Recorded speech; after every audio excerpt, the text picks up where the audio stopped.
We have a lot of stories lined up for you today. We will be discussing also climate actions, of course, globally and in the country. But let's start with our first story, and tough times ahead for you if a proposal by the Kenya Power to increase electricity tariffs is adopted. And the power distributor has written to the Energy and Petroleum Regulatory Authority seeking to review its tariffs upwards to enable it cope with what it terms as high costs of acquiring and distributing power.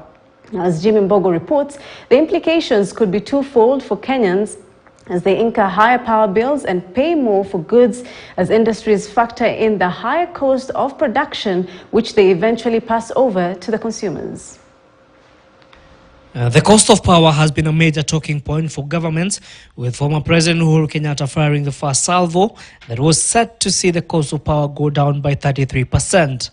President Kenyatta kicked off his onslaught with a 15% reduction of tariffs in January 2022, with a promise of another 15% within the year. I note that the Ministry of Energy and other government departments have initiated engagement with independent power producers aimed at renegotiation of power purchase agreements so as to give our country better value. The promise went unfulfilled, with his then Deputy President William Ruto making additional promises on the campaign trail. And when he assumed office, he made it clear that the cost of power will not go up. There will be no additional charges today or going into the future on electricity bills to the people of Kenya. We are conducting a whole review of tariffs of all our energy requirements. With no real timelines, Kenyans could start feeling the pinch in April if the Kenya Power gets its way.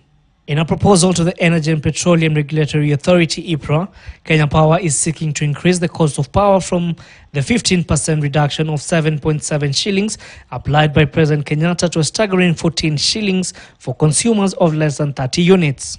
The change will also impact small businesses that fall in the same power category. Originally, this category, which is subsidized, applied to users consuming less than 100 units. Consumers using more than 30 units could pay 21.68 shillings per unit, up from 12.60. Similarly, this category of users started from 100 units and above. Manufacturers and small businesses have also not been spared. Kenya Power is proposing to increase their cost per unit for small commercial users from 12.4 shillings to 21.08 shillings. Should the proposal be approved, the so-called hustler businesses could find themselves feeling the pinch. Large manufacturers who supply Kenya with most of their basic commodities, ranging from flour, bread, cooking oil, and soap, among other necessities, will also incur an increased cost of shillings 16.48 per unit. Similar increase applied to other commercial and industrial consumers. These costs are treated as pass-through costs, meaning that they will impact on the cost of goods on the shelf. With the cost of fuel remaining high, the reintroduction of charges on mobile money transfer and levying of taxes on services, the cost of living is set to become even harder for most Kenyans. The question that begs is, will President Ruto keep his promise to lower the cost of power, or will the Kenya Power have its way? Jimmy Mbogo, KTN News. Now, after a 2-day boycott of an ongoing seminar in Mombasa, the members of parliament have succeeded in arm-twisting the executive to give in to their demand of releasing the Constituency Development Fund. The MPs had suspended their party affiliations and united in one accord, vowing to paralyze any parliamentary activities, while at the same time vowing to impeach the CS in charge of Treasury. Now, as Tobias Chanji reports, National Assembly Speaker Moses Wetangula was forced to fly down to Mombasa to broker a deal that saw 4 billion shillings and the 16 billion shillings disbursed, with more promised next week. Just as it was on Monday and Tuesday, members of parliament had vowed not to attend to the 2-week induction seminar that seeks to enlighten them on matters parliament. Kusema kweli kufikia saizi hakuna kitu inaendelea hapa ndani. Kama vile tulisema jana, ni kwamba vikao vyote tumesitisha mpaka pale tutakapopata assurance kutoka kwa serikali kuwa watatuma pesa. But some of these things were already budgeted. CDF, since 2022-2023 budget started, you have not disbursed even 50% of the monies that were put there. Hatutaki ile kitu tunasemekana pesa bado tunaambiwa tunapewa hope, false hope kwamba pesa inakuja. Alafu kidogo inapotea. Sisi wengine tunaenda kanisa. Na ni mbaya utamke kitu ambaye haitoki. At one time they even threatened to impeach all officials at the treasury. We will stop singing and we'll start swinging. Manake tunataka kuanza kufukuza watu kwa impeach. Tumesha sign pale 289 signatures out of 290 signatures. Tunatafuta huyo mjumbe moja alienda pale bahari kidogo. Pate upepo juu kuna jua ni kali sana na shida wananchi imemfikia juu kiwango ya juu sana. So tunataka pesa tupewe, na tusipopewa kwanza waziri wa fedha tunataka tumfukuze, tumuimpeach aende nyumbani pamoja na ma-PSS wake. At the end, the executive had to give in and released 4 billion shillings in a deal that was also brokered by Speaker Moses Wetangula. The Treasury have committed that we are going to be releasing the bursary funds, sufficient enough money to be able to be disbursed as bursaries in the next maximum 2 weeks. And therefore, to all the parents of Kenya, we know we have delayed a little bit in terms of disbursement of the bursaries, but I also want to assure all the parents that these monies will be available very soon. We have already gotten a sizable amount of money, and as you know, bursaries is a winner-take-all. Is 2 billion more yesterday, on top of the 4 billion that had been released earlier, and then 2 billion this morning, so that takes it to about 8 billion. The Treasury has already committed to give another 2 billion on Tuesday, that is to CDF, so that would take it to about 10 billion. Up to Tuesday, each constituency will get on average about 34-35 million per constituency, at least to sort out the issues of bursary. And the Treasury has again committed to be releasing 2 billion there every week thereafter until the entire amount is released. After the deal, the MPs will now be forced to burn the midnight oil to recover the lost 3 days in the next 11 days. Tobias Shanji, KTN News, Mombasa County. Now, Council of Governors Finance Committee Chairperson Fernandez Baraza has called on the National Treasury to look for a long-lasting solution on the perennial delays of funds disbursements to the counties. He was speaking in Kakamega, where he said that the delays threaten to scuttle county operations as some devolved units haven't received their equitable share for the last 4 months, which cumulatively exceeds 100 billion shillings. We challenged the national government, especially the CS National Treasury, to come up with long-lasting solutions with regard to the delayed disbursements, because as we speak right now, most of the counties have not yet received their equitable share for the last 4 months, starting from October, November, December, and of course January, amounting to almost 103 billion Kenya shillings. And so our clarion call to the national government, of course, I know you also have a meeting for IEBC, chaired by the Deputy President, to come up with long-lasting solutions so that they can disburse the funds to the counties as a constitutional requirement. What we're asking for is not something that is unique. It is provided for in the Constitution, and the disbursement should be as per the Constitution, not what the National Treasury is proposing using absorption rate. So that's our clarion call to the counties, especially the national government, and also the executive led by the President himself. Now, Azimio la Umoja One Kenya leader Raila Odinga now claims the Independent Electoral and Boundaries Commission servers, which were used to allegedly rig him out, were located in Venezuela and the Netherlands. Now, in his latest revelations, seeking to justify his resistance call against President William Ruto's government, Raila cautioned the international community to keep off Kenyan politics. He added that the fight for his win was still on. KTN's political affairs reporter Emmanuel Toh with Raila's latest allegations. 2 days after he dropped a bombshell on President William Ruto's administration, Azimio la Umoja One Kenya principal Raila Odinga Wednesday held another meeting with the coalition's top leadership from Nairobi region as plans for Azimio's rally in Jacaranda take shape. Exit poll inaonyesha kwamba sisi tulishinda na kura zaidi ya 56%. Sasa wale ambao wamekataa kuchapisha hiyo exit poll. Odinga now claims that the IEBC operated 4 servers. He goes ahead to claim that Venezuelan national Jose Camargo was controlling one and was the man who plotted to rig him out. Kulikuwa ziko na servers 4. Moja ilikuwa kule Holland.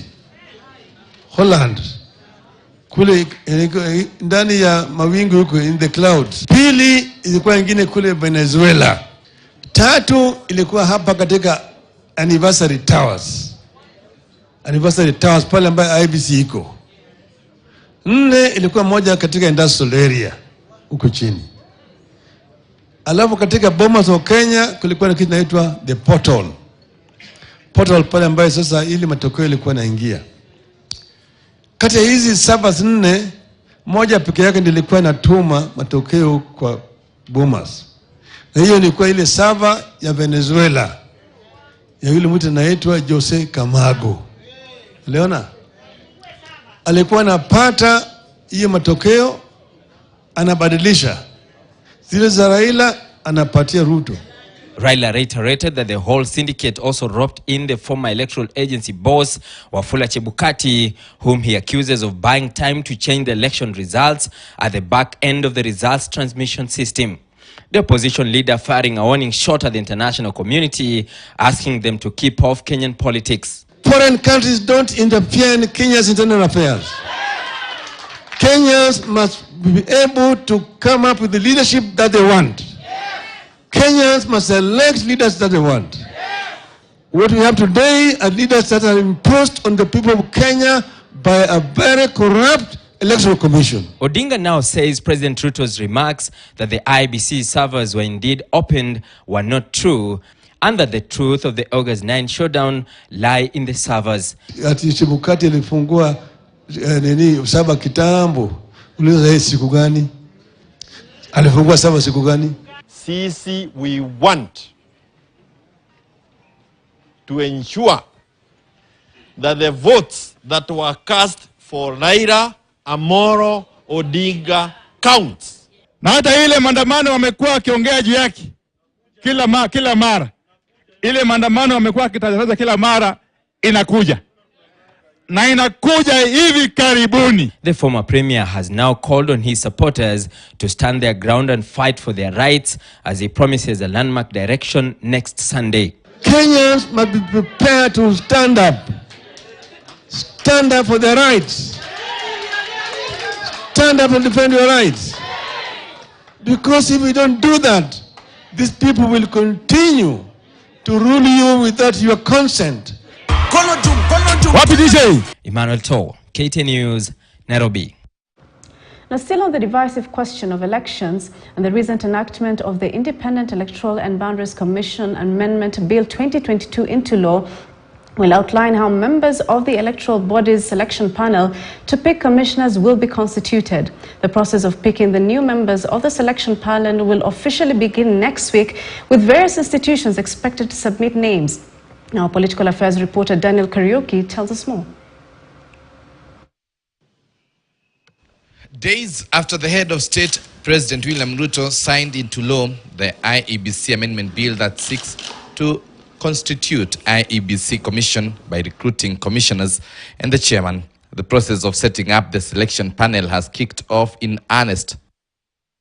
The head of public service, Felix Kosgei, is expected to receive nominees to the panel so that the president can appoint them in a gazette notice for them to invite applications from Kenyans who meet the requirements to be members of the 7-member commission. According to the new law, the Parliamentary Service Commission, PSC, and the Interreligious Council of Kenya will each have 2 members, a man and a woman. Additionally, the Political Parties Liaison Committee, PPLC, Public Service Commission, and the Law Society of Kenya, LSK, will each nominate 1 member to the panel. The Chair of Justice and Legal Affairs has since agreed with you in that position, that PSC needs 2 slots. Shirika la umma ambalo ni Public Service Commission ni shirika ambalo viongozi wao ama wale wanatenda kazi pale wanachaguliwa na Mheshimiwa Rais. We want a situation where political parties have more representation in this process by increasing the number of political parties liaison committee. Once gazetted, the selection panel for IEBC commissioners will take oath of office and hold inaugural meeting to elect their chairperson and vice chairperson respectively. According to the law, a person is qualified to be a member of the selection panel if the person is a Kenyan citizen, meets the requirements of leadership and integrity as provided for in Chapter 6 of the Constitution, and holds a degree from a university recognized in Kenya. Daniel Kariuki, KTN News. Now, the late Professor George Magoha leaves behind a rich history of achievements. He was viewed in different perspectives by different sector players, with some calling him a lone ranger, while others called him a go-getter and a hands-on man who was keen to produce results at all costs. Shadrach Miti brings us the story of Magoha, the workaholic cabinet secretary. He was the only cabinet secretary in Uhuru Kenyatta's cabinet to have served longer in the Ministry of Education.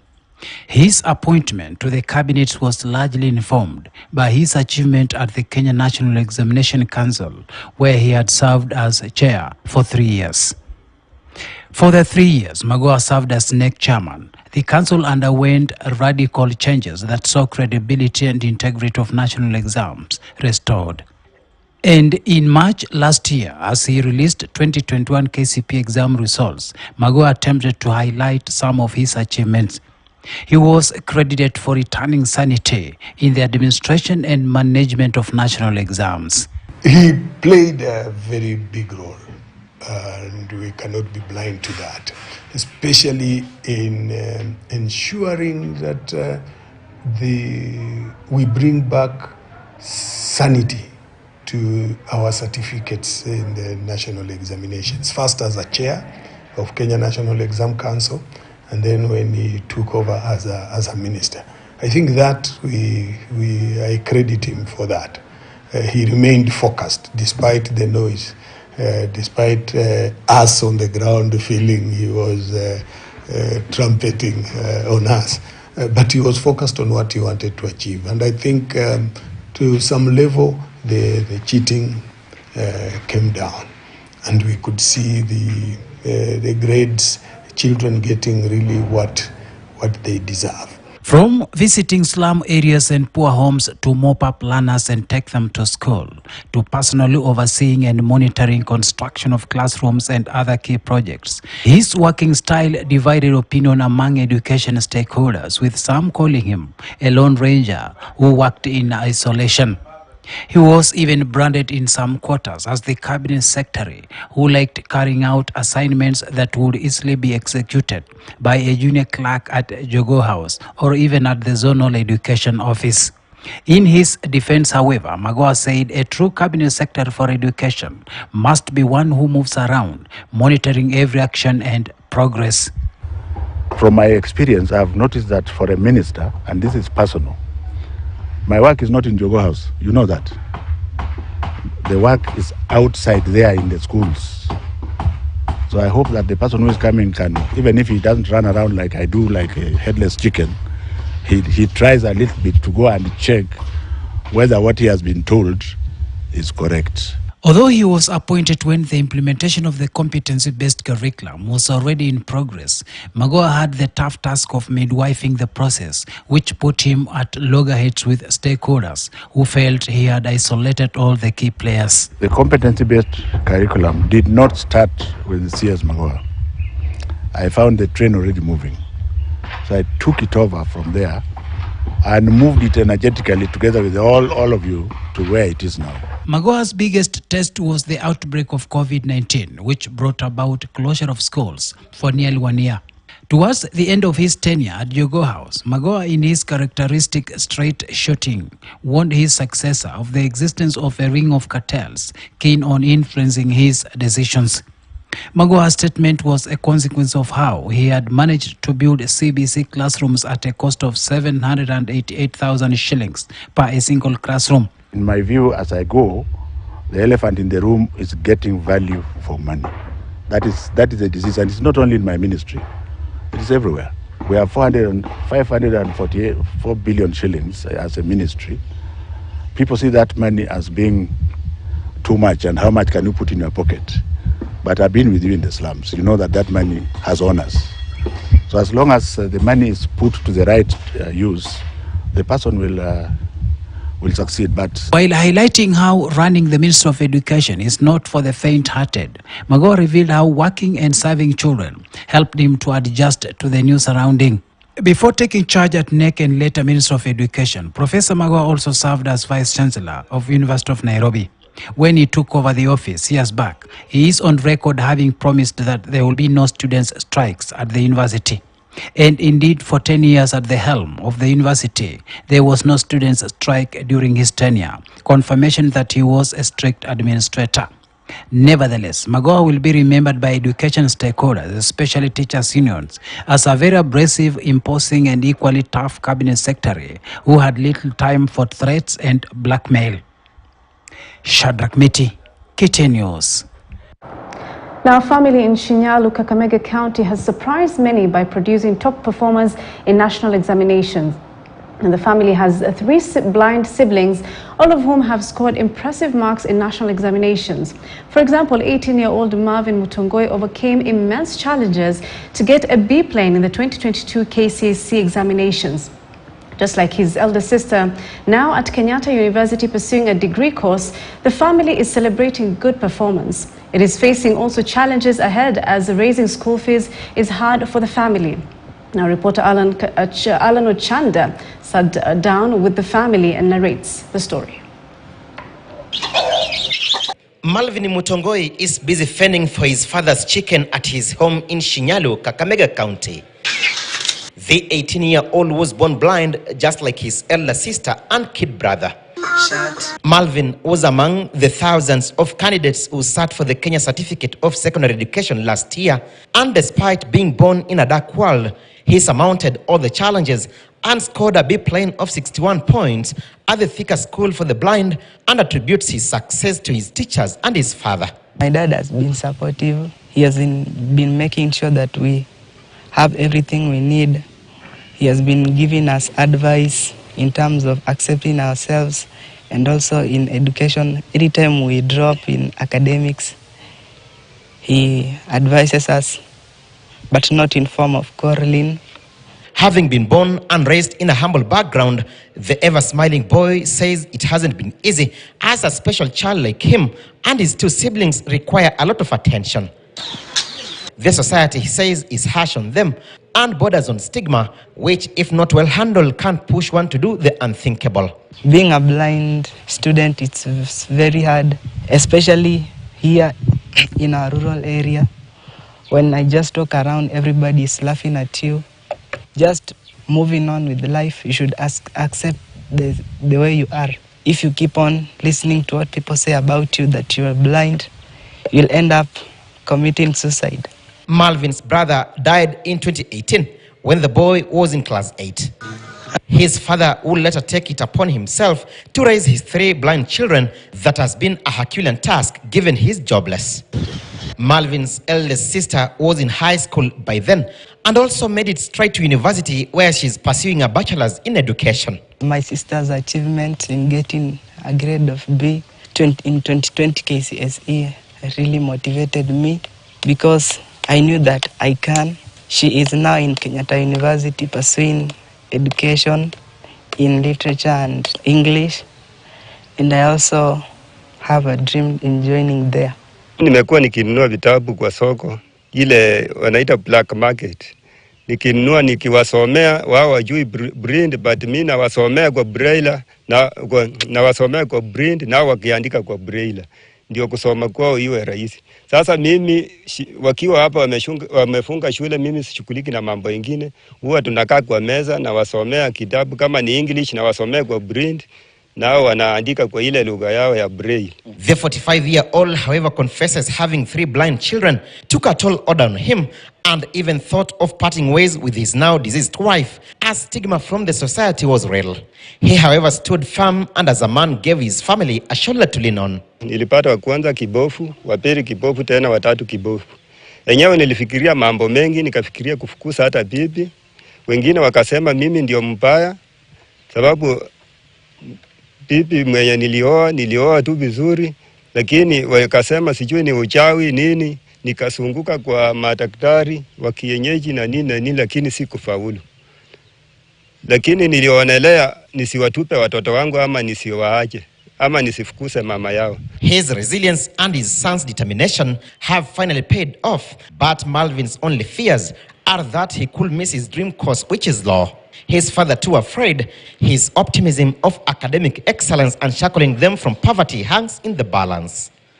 Alan Ochanda, KTN News. Right, we're taking a short commercial break here on News Center, but when we return, we'll be having a discussion on climate action. Stay with us.